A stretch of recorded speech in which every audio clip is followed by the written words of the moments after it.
Hey, welcome everybody to the Rockstarflipper YouTube channel. Thank you for being here. Today is Monday, another week here in May, the 17th, 2021, of course. And the title of this video really is accurate. Starting over, here's the story. For those of you new to the channel, this will be new to you, but if you are somebody that's watched my channel for a while, all of this will be just kind of a repeat for you. But basically, we shut off our eBay stores. Anything that we had to ship out of here, Amazon, FBM, and eBay, because we were living in a resort for 5.5 months and couldn't ship it. It was all in storage. So now we have it all here. And I'm gonna show you my inventory and stuff in just a second. And basically, we're gonna spend the next week building back my inventory shelving units, which I have right here. I don't have any links or anything for it. You can buy them at Walmart or Home Depot or off eBay and Amazon, pretty much. So all of these are like 4 shelving units. They stack up like that. And then we can put bins on them. And so essentially we have bins. You can kind of see the clear bins over there. And we have a whole bunch more over here, right in there. So more bins. So essentially we'll build all of those shelving units, and they're gonna go over there in the corner. There should fit, based on my measurements, I should be able to get 3 of them from the hot water heater, at least 2, hopefully 3 over to there where the electric panel is. So 2 of them in there, maybe 3, electric panel, and then I'll be able to put probably 1 or 2 more there. So that will hold all of our bins with remotes and neckties, which is a kind of 2 things that I just happen to get a bunch of. And so we're gonna stock the store. Our goal is to have 5,000 listings total, remotes and neckties in the next few months. We have several thousand here already. We just have to turn them back on because they're away, they're in unsolds, and also just get them back listed and then list more that we have just sitting unlisted. So that'll be that whole wall, right? Easy, they'll be labeled A, B, C, D, E, F, G, H, I, J, K, all the way across, A1, A2, whatever we have to do.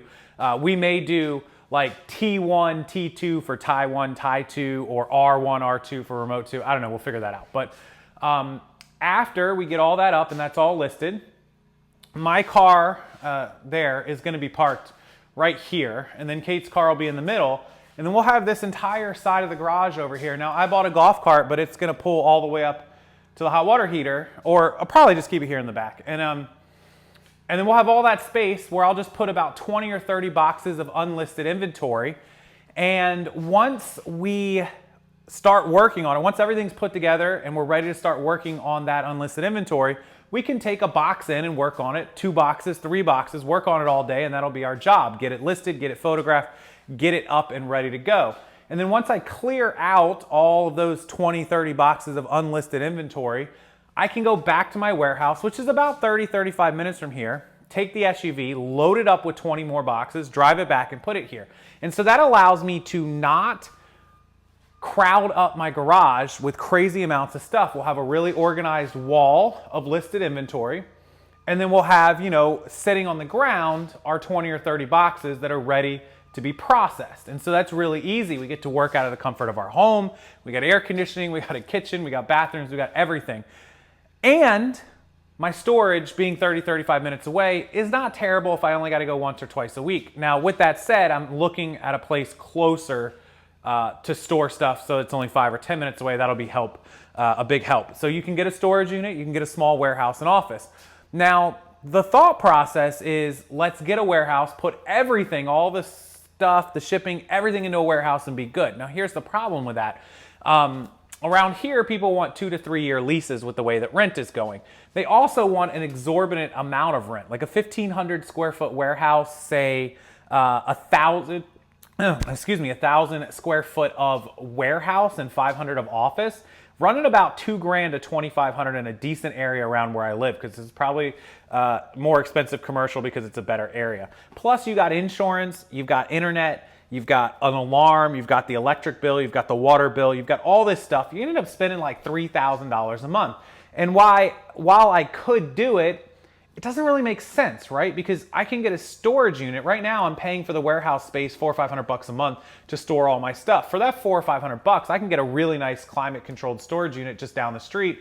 That's 200 or 300 square feet, which is really all the room that I need. When we order wholesale in pallets, even if we're ordering 4 or 5 pallets at a time, a pallet is only 16 square feet. It's 4 by 4 feet, right? So 5 pallets is only 80, 100 square feet of room to have walking area, and then 100 square feet of room to have all my storage and all the other stuff. I only need a 300 or 400 square foot of storage space. So 25 by 10 with 250 will pretty much get the job done.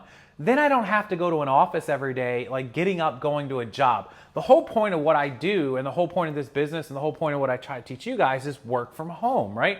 So you can have your inventory on a wall. And then, if you have a spare room, you could do this too. You could have your ready to list and process, unlisted money pile, death pile, and whatnot over there, live TV, right? And then you're all set. And you could have your packing supplies in a walk-in closet, a guest room. I'll probably still have all that out here because we have a huge, a gigantic garage. It doesn't look that big on video, but it's huge. And so I'll be able to have it all on that wall and still have both of my cars parked in here. We can wake up in the morning, come out here, pull the items that need to be shipped, take them inside, ship them, and then start working on our stuff that needs to be listed. And when I run out of inventory that needs to be listed, go down to the office, go down to the storage unit, whatever it is, pick it up, bring it here, and we're all set. And I can have everything shipped in with trucks. I can have everything shipped in however I need, and we're all set. And that's pretty much how I'm gonna run this from here on out, because I wanna work from home. I don't wanna get up and go to a job. I don't wanna get up and go to an office or a space. And some people say, oh, you need to expand and have this big building. I don't think so. I think having that wall full of inventory and that wall full of, I'm assuming we can probably hold at least 3,000 to 4,000. I'm hoping this will have 5,000. I'm also gonna get some overhead storage. I'm actually headed out right now. I'm gonna take a look at some at Home Depot and Amazon while I'm out and compare them. But between the overhead storage, all of those storage racks right there that I'm gonna be building, and all the storage that we have, I think we can hold close to 5,000 pieces of inventory. And with 5,000 pieces of inventory, I'm hoping with our sell-through rate that we can start selling. Again, we're gonna build our store up from nothing, starting over, about 50 items a day. That's the plan. Whole bunch of electronics that sell fast, ties that sell slow, 40, 50 items a day. Maintaining a $20, $25 average sale price is really the target. My ties usually average about 14 or 15. My remotes average between 15 and 20. And then I'm gonna sell some other more expensive stuff that I normally sell. Quality pieces of clothing, only quality 25 and up clothing, and other electronics that are 50 and up. So I wanna maintain a $20, $25 average sale price at 40 or 50 items a day and do $1,000 a day in sales, just through eBay and FBM. And that's the plan, is to do 30,000 a month in sales just on those two platforms, outside of my Shopify, outside of my wholesale, outside of all of that. And our plan is to be there by the end of the year. And so, in the next 30 to 60 days, we just turned our eBay store on. We want to be doing a couple $1,000s a month. In the next 3 to 6 months, which would be, June, July, August, September, October, sometime by the holiday season, I would like to be about half of that goal. I'd love to be at 15,000 a month. And then, and that's just on those two platforms, with Shopify and wholesale doing probably twice that. And then by the end of the year, I'd like to be, up in the 2025, and our goal for 2022 is $30,000 a month. So starting fresh, I'm going to officially, be listing by June 1st, and we'll see where we're at then. I'll keep you guys up to date. I'll post on Facebook, Instagram, Twitter, all that stuff. And you guys can kind of follow along with the journey of basically starting over from not nothing, but with no listings on eBay or FBM, 0 and 0. We just relisted 100 items onto eBay, so we've sold a few. But yeah, that's where we're at after the move. And yeah, I'll put some links down there if I can find some for the storage, but you can get them from anywhere. And after I get this all organized and all set up, I'll do another video tour so you guys can see it. But hopefully this gives you an idea of what you can do. Some garage storage, put it on the walls, put your active inventory, put some unlisted in the corner. If you got a spare room, you can do the same thing. You can use your closet for shipping supplies. You can use overhead garage storage here for shipping supplies. All that stuff should work for you. And hopefully you can figure out how to use your space best. And if you need a storage unit, by all means, get it. $100, $150, you should be able to get what you need. Probably for what I need, about $200 a month for a 250 square footer, $250 a month. So it's not so bad, right? All right, enjoy your afternoon, guys. I'm gonna run out and take a look at these garage overhead storage units, need a couple more things from Home Depot and Walmart. And I'll see you guys a little bit later tonight.